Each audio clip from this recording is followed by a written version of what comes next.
এই ভাই ভাই ভাই কি করছেন ভাই, কি করছেন?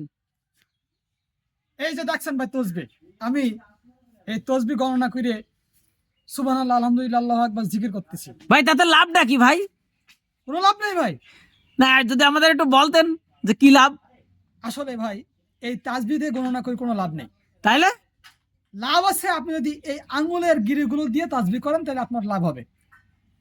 আবু দাউদের 1501 নম্বর হাদিস, আবু দাউদের 1501 নম্বর হাদিস, রাসূল সাল্লাল্লাহু আলাইহি ওয়াসাল্লাম বলেছেন তাসবিহতে নয় হাতের আঙ্গুল দিয়ে গণনা করো, কারণ এটা কিয়ামতে কথা বলবে তোমার পক্ষে।